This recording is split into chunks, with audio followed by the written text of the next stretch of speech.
Hai teman-teman psikologi, kami dari kelompok 4 akan menjelaskan mengenai diagnosis dan klasifikasi masalah dalam psikologi. Namun sebelum dimulai, saya akan memperkenalkan anggota kelompok 4 terlebih dahulu. Ini anggota dari kelompok 4, ada Deva Sefira Putri, Ahmad Kausar Barokajati, Afif Tadeo Feradi Pradana, Renato Safero Fauzi, lalu ada Najmia Ajmala, Yolanda Citra, dan Khairunisa Naila. Kita akan masuk ke dalam materi, diagnosis dan klasifikasi masalah dalam psikologi. Pengertian diagnosis dan klasifikasi. Diagnosis atau diagnosa dapat diartikan sebagai, yang pertama, penentuan sifat suatu abnormalitas atau suatu penyakit. Yang kedua, klasifikasi seseorang berdasarkan suatu penyakit yang dideritanya atau suatu abnormalitas yang diidapnya. Pada pengertian tersebut, terkandung makna bahwa kegiatan diagnosis terkait dengan pengklasifikasian penyakit atau abnormalitas yang diderita oleh seseorang.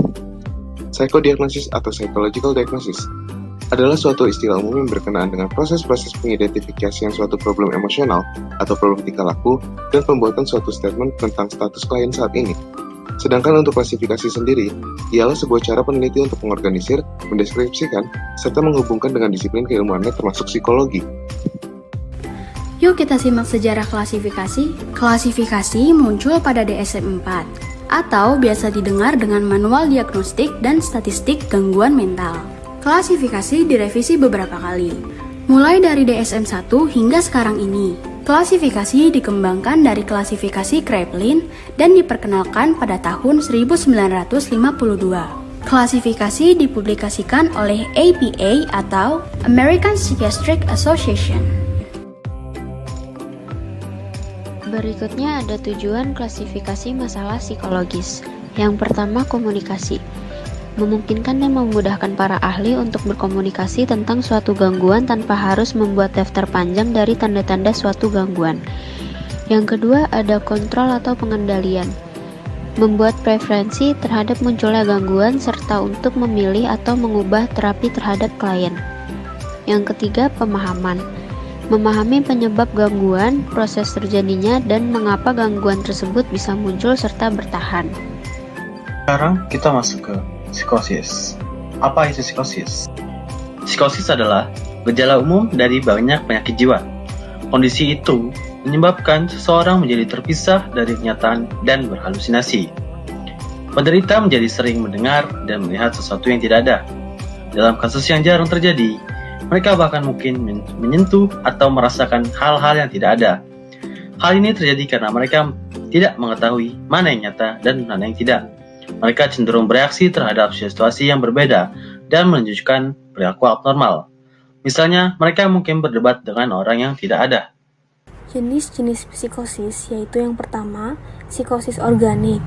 Psikosis organik adalah penyakit jiwa yang disebabkan oleh faktor-faktor fisik atau faktor-faktor organik, yaitu pada fungsi jaringan otak, sehingga penderita mengalami kompeten secara sosial, tidak mampu jawab, dan gagal dalam menyesuaikan diri terhadap realitas.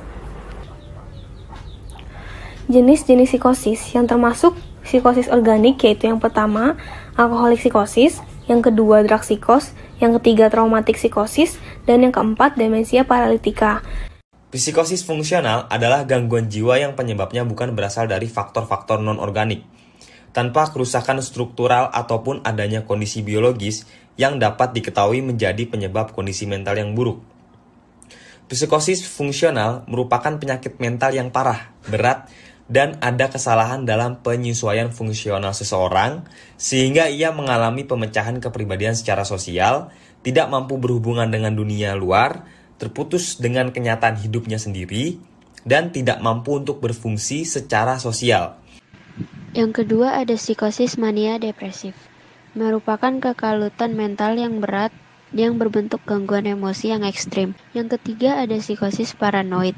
Merupakan penyakit jiwa yang serius yang ditandai dengan banyak delusi atau waham yang disistematisasikan dan ide-ide yang salah yang bersifat menetap. Selanjutnya ada tanda-tanda gejala psikosis. Yang pertama, perilaku penderita tampak aneh. Perilaku penderita akan tampak aneh dan tidak terduga. Yang kedua, rasa takut dan khawatir berlebihan. Yang ketiga, sulit mengendalikan emosi. Yang keempat, sering merasa sedih. Yang kelima, perasaan putus asa. Dan yang terakhir, penderita berhalusinasi halusinasi dari suara, tanda, dan gambar. Ada yang mengatakan bahwa mereka mendengar suara yang memberitahu mereka untuk melakukan hal-hal tertentu. Ada pula yang melihat tanda-tanda atau gambar yang memberitahu mereka untuk melakukan sesuatu atau halusinasi visual. Mari kita bahas apa itu delusi dan halusinasi. Delusi atau waham adalah kondisi di mana seseorang memiliki keyakinan yang sangat kuat dan tidak dapat dipatahkan terhadap sesuatu yang tidak nyata. Misalnya, mempercayai bahwa dirinya menderita penyakit yang mematikan, meskipun pada kenyataannya kondisi orang tersebut sehat. Halusinasi. Kondisi ini ada di mana seseorang mendengar, melihat, merasakan, atau mencium sesuatu yang tidak ada dan tidak dialami oleh orang lain. Misalnya mendengar suara orang berbincang ketika dirinya tengah sendirian di suatu tempat. Perilaku abnormal. Perilaku abnormal adalah suatu penyimpangan atau berperilaku berbeda dari reratanya. Kriteria perilaku abnormal secara sederhana dapat dikategorisasikan sebagai berikut. Pertama, adanya segi biologis, yaitu tingkat abnormal dari unsur biokimia dalam sistem syaraf, gejala fisik yang terlihat dari tidur, nafsu makan, dan tingkat energi. Adanya gangguan dalam struktur dan fungsi dari bagian-bagian dalam otak. Lalu kedua ada segi psikologis, pengalaman persepsi dan penginderaan atau sensori yang luar biasa, fungsi kognitif yang mundur atau aneh, status emosi terganggu, distres personal atau perilaku menyimpang. Dan yang terakhir ada segi sosial. Segi sosial bertentangan dengan norma-norma sosial, berbahaya bagi orang lain. Apakah kalian tahu bahwa diagnosis itu serupa dengan asesmen? Diagnosis atau asesmen, baik itu melalui observasi, pengerjaan tes psikologi, maupun melakukan interview, merupakan cara untuk mengumpulkan informasi, sehingga pertanyaan-pertanyaan yang dimiliki oleh psikologi klinis mengenai permasalahan yang sedang klien hadapi dapat terjawab atau dapat diatasi. Asesmen sudah sejak dahulu memegang peranan penting dalam aktivitas psikologi.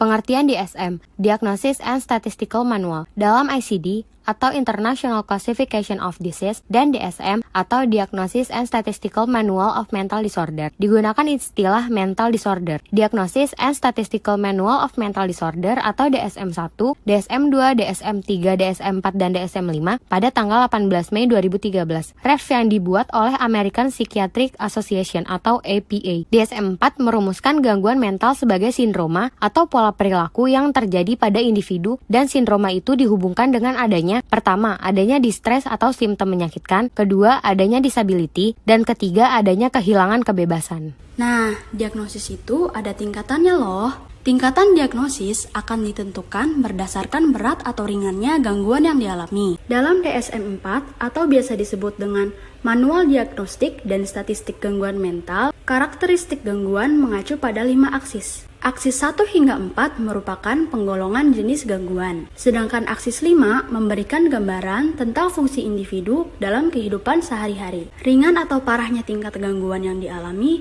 akan digambarkan dengan skala. Bermula dari skala 0 paling berat hingga skala 100 paling ringan. Diagnosis yang ada pada aksis 1 merupakan jenis gangguan terberat, dan diagnosis aksis 4 merupakan gangguan teringan. Sekian penjelasan dari kelompok kami mengenai diagnosis dan klasifikasi masalah dalam psikologi. Apabila ada kekurangan mohon dimaafkan. Akhir kata, wassalamualaikum warahmatullahi wabarakatuh. Terima kasih.